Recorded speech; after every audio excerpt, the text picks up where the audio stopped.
Bom dia, Maria João. Bom dia a todos os ouvintes da Rádio Terra Nova. Eu sou Francisco Gomes, comigo tem o André Ferreira e estamos aqui para mais um Liberdade de Expressão, infelizmente mais uma vez gravado, e esperemos mais uma vez que, apesar de estarmos a gravar no início da madrugada de segunda-feira, que quando formos, quando o nosso programa for ao ar, que não se encontre muito desatualizado. Nós acreditamos que não por aquilo que hoje vamos falar, mas é esperar para ver, como nós dizemos sempre. E começar aqui com uma nota positiva, que é triste ao mesmo tempo, e a participação de Cabo Verde no Campeonato do Mundo, o país cabo-verdiano que fez história na sua participação no Mundial, com uma participação extraordinária e que apaixonou o mundo, principalmente o seu guarda-redes Vozinha.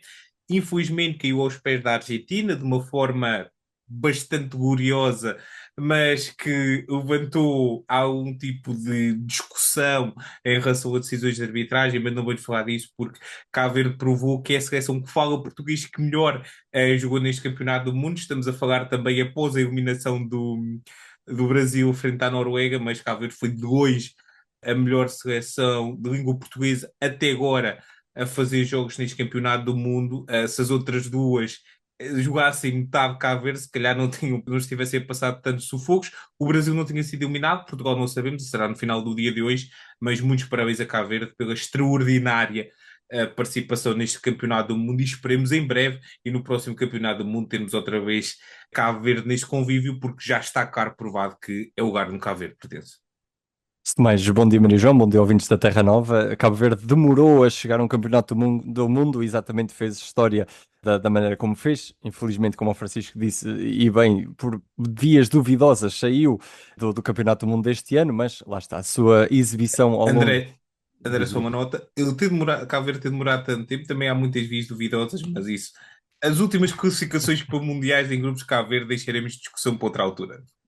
Deixemos porque lá está, Cabo Verde neste Mundial fez história, foi o que se viu.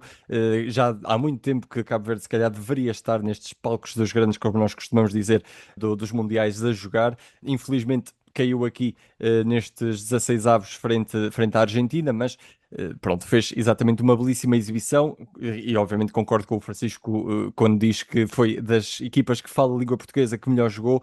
E obviamente que não se pode esperar menos de Cabo Verde e dos seus jogadores e o que eles estiverem a festejar com eles, apesar de terem perdido nesta fase, mas o que eles estiverem a festejar com eles é sem dúvida uma coisa que conforta, porque eles realmente mereceram ter chegado até onde chegaram e até mais longe, mas infelizmente não conseguiram. Passando agora para outro ponto prévio e ainda nesta maré do Mundial, a FIFA disse no dia de domingo que acabou por perdoar o castigo a um jogador dos Estados Unidos e Donald Trump acabou por agradecer nas redes sociais. Falar em Balogun vai poder defrontar a Bélgica no jogo de segunda-feira, no jogo dos oitavos de final para o Mundial, frente aos Estados Unidos, beneficiando da aplicação da pena suspensa do seu castigo. O jogador que tinha sido expulso na partida frente à Bósnia com um vermelho direto acabou por ter esse castigo revertido e vai poder jogar. Da última vez, e eu não sou um expert de futebol, mas daquilo que eu vou acompanhando e vendo nos meus longos 27 anos de vida, acabo por me deparar que ao longo de todas as épocas que eu vi um jogo de futebol e vi futebol ser jogado a sério, sempre que um jogador levava cartão vermelho, no jogo a seguir ele não jogava, ou no jogo a seguir, ou nos jogos a seguir, dependendo da entrada e do castigo, acabaria por não haver a presença desse jogador nesse jogo a seguir. No entanto, a FIFA acabou por surpreender tudo e todos quando num vermelho direto acaba por deixar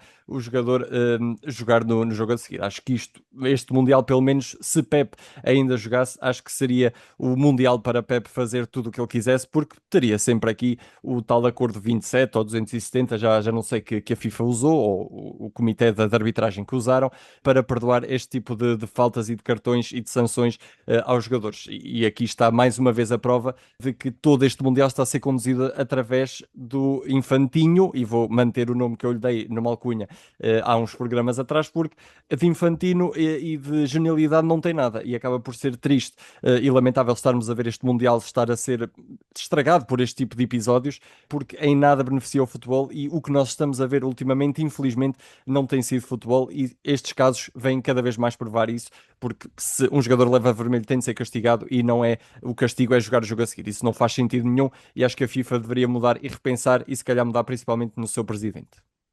Eu digo isto e acho que a FIFA devia aprender a ler, porque o artigo 10 do Campeonato do Mundo de Futebol 2026, não sei se a FIFA o conhece, no seu artigo 10 diz que um jogador que leva cartão vermelho fica automaticamente impedido de participar no jogo a seguir. Ou seja, é a regra que a FIFA criou. Só que a FIFA gosta muito de mudar regras, já sabemos o que é. O seu presidente que dá prémios de paz a presidentes de outros países, que por acaso calha ser o mesmo país a ter essa sorte, é uma vergonha. Acho que a FIFA cada vez mais não se ajuda também nesta questão de há suspeita sobre este campeonato do mundo e a FIFA diz: olha, queres mais uma razão para suspeitar? Olha, toma lá. É absolutamente inqualificável que isto possa acontecer. A questão é que o lance, nem sei como é que sequer é possível discutir se aquele lance é para vermelho ou não. Aquele lance é para vermelho em todos os países onde se joga futebol. Se calhar é por isso, porque lá como se joga soccer, eles pensam que não é para vermelho. Aquilo era uma falta que se calhar não seria punido no futebol americano. Porque eu acho que deverá ser isso. Porque eu acho que até no MMA aquele lance ser disponível com suspensão é absolutamente uma entrada, é um pisão claro e clássico para vermelho. Infelizmente a FIFA não o acha e sinceramente, enfim, já não sei muito mais o que dizer, senão que é uma vergonha e que, enfim, esperemos que os deuses do futebol decidam repor alguma justiça neste caso. E também eu, se fosse o treinador dos Estados Unidos, estava caladinho em relação a este lance, porque Pochettino, enfim, passa vergonhas atrás de vergonhas. Já agora, e aqui uma nota antes, vão ver também o que é que o Infantino disse após a eliminação de Cabo Verde, que o homem atrapalhou-se ali um bocadinho nas palavras, conseguiu safar pelos pingos da chuva, mas se calhar ele ficava caladinho, também seria uma boa aposta na vida dele. Mas enfim, deixemos isso e vamos viajar para Portugal, vamos um bocadinho até à margem sul, até à Almada, a falar do caso que está a acontecer lá, muito rapidamente, a falta de água durante o dia de ontem, que se viu a um furo numa conduta, o arrebentamento de uma conduta, no entanto, já parece estar a ser restabelecido, só que o problema não é de hoje, o problema é um problema estrutural, que advém do facto de, neste momento, haver mais procura de água do que capacidade de fornecimento, existe um furo que deveria ajudar, que os guichês não está a funcionar a 100%, falta planeamento. Isto é claro, como a água falta planeamento à Câmara Municipal da Almada, porque o crescimento exponencial e, claro, ao longo dos últimos anos, se calhar devia ter sido acautelada esta situação mais tempo, digo eu, e é bom que a Câmara da Almada agora dê corda aos sapatos e faça o trabalho, porque isto é uma coisa inaceitável, ainda por cima nesta vaga de calor que estamos a passar e protejam-se todos também já agora desta vaga de calor. É importante que a Câmara Municipal da Almada comece a pensar nesta situação com seriedade e a temos a resolver com celeridade e com seriedade e que isto não possa voltar a repetir, porque no meio, principalmente da altura em que nós estamos, é muito importante que não falte fornecimento de água à população da Almada. Sim, é muito como nós vimos dizendo. Acho que se houver um planeamento prévio que consiga que este tipo de situações não existam, obviamente que é muito mais fácil e não estaremos também a falar exatamente deste tipo de tema. E acho que aqui a Câmara de Almada, como o Francisco disse bem, deve preparar-se e trabalhar o mais rapidamente possível para que os habitantes de Almada consigam ter pelo menos o seu fornecimento de água normal e não estejam a sofrer cortes de água em tempos desnecessários ou em tempos que não deveriam existir.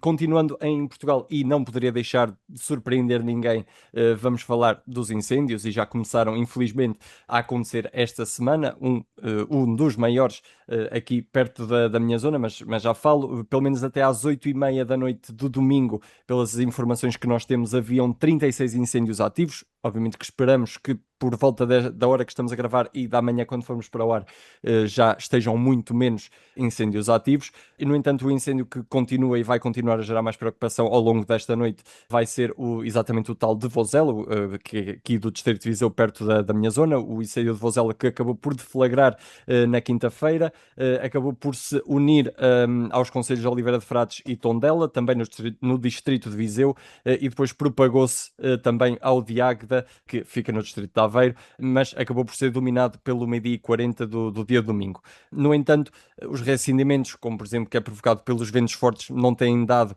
ajuda aos bombeiros, e os bombeiros também já avisaram que muito provavelmente as trovoadas secas que podem surgir durante a madrugada e também os ventos fortes que vão acontecendo também podem ajudar a reacendimento. No entanto, ao longo do país também já existiram mais, e penso que no domingo chegaram a surgir 3 incêndios ativos também também na região do Algarve, na região norte também, em Braga, também já houve incêndios, portanto, estamos a chegar àquela altura do ano em que nós vimos aqui dizer exatamente que isto já deveria ter sido previsto e já deveria ter sido acautelado um movimento mais fluido para que não possam existir incêndios desta dimensão no nosso país. O incêndio de Vozela acaba por já ser o maior que já conseguiu consumir mais de 12 mil hectares.